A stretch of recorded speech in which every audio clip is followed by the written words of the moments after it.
Hello friends, welcome to one style cooking. நாம் இன்றைக்கி பார்க்க போகிற ரெசிபி என்னென்னு பார்த்தீங்கன்னா, இட்லி தோசை எல்லாத்துக்குமே ரொம்ப சூட்டபுளான, எல்லாருக்குமே ரொம்ப பிடிச்ச தக்காளி சட்னி தாங்க பார்க்க போகிறோம். வாங்க இப்படி ஈஸியாக டேஸ்டியாக செய்யலாங்கிறத பார்க்கலாம். வீடியோக்குள்ளே போகிறதுக்கு முன்னாடி கீழே உள்ள ரெட் கலர் சப்ஸ்கிரைப் பட்டனை கிளிக் பண்ணுங்கள். கூடவே பக்கத்தில் உள்ள பெல் ஐக்கானையும் கிளிக் பண்ணுங்கள். அப்போ தான் நான் போடுற வீடியோ எல்லாமே உடனுக்குடன் உங்களுக்கு தெரிய வரும். வாங்க இப்போ வீடியோக்குள்ளே போகலாம். தக்காளி சட்னி வைக்கிறதுக்கு ஃபஸ்ட்டு ஒரு கடாயில் ஒரு பேன் எடுத்துக்கோங்க. ஒரு 3 டீஸ்பூன் போல் ஆயில் சேர்த்துருக்கேன். ஆயில் சூடானதுமே ஒரு அரை டீஸ்பூன் போல் ஜீரகம் சேருங்க. ஜீரகம் வந்து தக்காளி சட்னிக்கு நல்ல ஒரு காம்பினேஷனாக இருக்கும். ஸோ கூடவே ஒரு 3 பல் பூண்டு, பெரிய வெங்காயமாக இருந்துச்சுன்னா ஒரு பாதி வெங்காயம் போட்டுக்கோங்க. ஸோ பாதி பெரிய வெங்காயம். தக்காளி சட்னிக்கு வெங்காயத்தை விட தக்காளியோட குவான்டிட்டி தான் அதிகமாக இருக்கணும். ஸோ அதனால் பாதி பெரிய வெங்காயம் சேர்த்துருக்கேன். நீங்கள் சின்ன வெங்காயம் இருந்துச்சுன்னா சின்ன வெங்காயம் சேருங்க, அது ரொம்பவும் சூப்பராக இருக்கும். இதை சேர்த்து லைட்டாக வதக்கிக்கலாம். தக்காளியோட குவான்டிட்டி நீங்கள் அதிகமாக சேர்த்திங்கன்னா தான் உங்களுக்கு அந்த சட்னி வந்து ஃபைனலாக பார்த்தீங்கன்னா நல்லா ரெட் கலரில் கிடைக்கும். இதே நீங்கள் வெங்காயம் அதிகம் சேர்த்திங்கன்னா அதோட கலர் வந்து பார்த்திங்கன்னா லைட் ரெட்டாக தான் கிடைக்கும். ஸோ உங்களுக்கு கலரும் வந்து நல்லாயிருக்கும், டேஸ்ட்டும் ஒரிஜினல் தக்காளி சட்னியாக இருக்கும். ஸோ இப்போ லைட்டாக வதங்கிடுச்சு. பாதி வெங்காயம் எடுத்திருக்கேன். ஸோ இதுக்கு 3 தக்காளி சேர்த்துக்கிறேன்.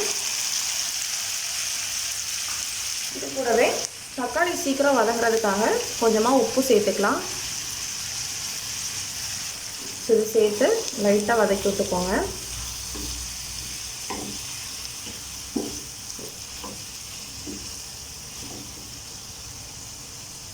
இப்போ காரத்துக்காக 3 வரமிளகாய் சேர்க்குறேன். ஸோ உங்களுக்கு காரம் எந்த அளவுக்கு வேணுமோ அதுக்கேற்றலாம் சேர்த்துக்கோங்க. ஸோ வரமிளகாவை இந்த மாதிரி தக்காளி வேகும் போதே சேர்த்திங்கன்னா உங்களுக்கு அந்த தக்காளியோட சாறு எல்லாம் சேர்ந்து மிளகாய் வத்தோடு நல்லா குக் ஆகும்.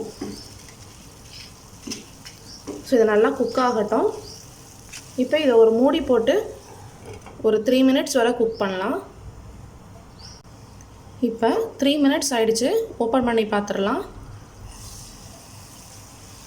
ஸோ பாருங்கள், நம்ம தண்ணி எதுவுமே சேர்க்கலை. அந்த தக்காளியில் உள்ள தண்ணியே பார்த்திங்கன்னா இந்த பூண்டு அப்புறம் அந்த வத்தலெல்லாம் நல்லா குக் ஆகுது.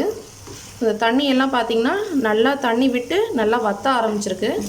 ஸோ இந்த மாதிரி தண்ணி எல்லாம் விட்டு நல்லா வற்றணும். ஸோ அப்போ தான் நம்மளுக்கு அந்த கன்சிஸ்டன்சி வந்து நல்லாயிருக்கும். ஸோ இப்போ இந்த ஸ்டேஜில் உங்கள்கிட்ட புதினா இருந்துச்சுன்னா புதினா கொஞ்சம் சேருங்க, இல்லைனா மல்லி இலை ஒரு தண்டு சேருங்க. ஸோ இது ரொம்ப நல்லாயிருக்கும். இந்த சட்னிக்கு ஒரு நல்ல ஒரு வாசனையை கொடுக்கும். ரொம்ப சேர்த்திங்கன்னா அது வந்து டேஸ்ட் வந்து டிஃப்ரெண்ட்டாக மாறிடும். ஸோ ஒரே ஒரு தண்டை மட்டும் சேர்த்துக்கோங்க. ஸோ இப்போது அடுப்பை ஆஃப் பண்ணிடலாம். ஸோ இது ஆறுனதும் நல்ல ஒரு ஃபைன் பேஸ்ட்டாக நல்லா அரைச்சி எடுத்துக்கோங்க. தண்ணி சேர்க்காமல் அரைச்சி எடுத்துக்கோங்க. ஸோ பாருங்கள், இந்தளவுக்கு நல்லா ஃபைனாக அரைச்சி எடுத்துக்கோங்க. ஸோ அதோட கலர் பார்த்திங்கன்னா ரொம்ப நல்லாயிருக்கும். ஸோ வெங்காயம் அதிகம் சேர்த்திங்கன்னா இந்தளவுக்கு கலர் கிடைக்காது. ஸோ இப்போது நம்ம தாளிச்சிடலாம். மறுபடியும் ஒரு கடாய் சூடானதும் ஒரு 3 டீஸ்பூன் மறுபடியும் ஆயில் சேர்த்துக்கோங்க. ஆயில் நல்லா சூடானதும் அதில் கொஞ்சமாக கடுகு உளுந்தம்பருப்பு சேர்த்துடலாம்.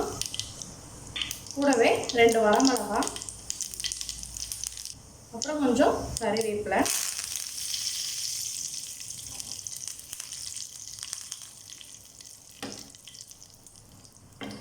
இதை சேர்த்து இப்போ நம்ம சட்னியோட சேர்த்துடலாம்.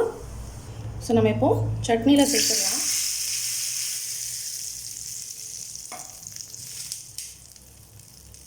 ஸோ பாருங்கள், ரொம்பவே சூப்பரான டேஸ்டான தக்காளி சட்னி ரெடி ஆகிடுச்சு.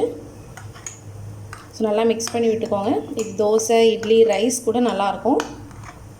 ஸோ ரொம்பவே சூப்பரான டேஸ்டான நம்மளோட தக்காளி சட்னி ரெடி ஆகிடுச்சு. ஸோ இந்த ரெசிபி உங்களுக்கும் பிடிச்சிருக்குன்னு நினைக்கிறேன். இந்த ரெசிபி பிடிச்சிருந்துச்சுன்னா நம்ம சேனலை லைக் பண்ணுங்கள், ஷேர் பண்ணுங்கள், கமெண்ட் பண்ணுங்கள், மறக்காமல் சப்ஸ்கிரைப் பண்ணுங்கள். தேங்க்யூ.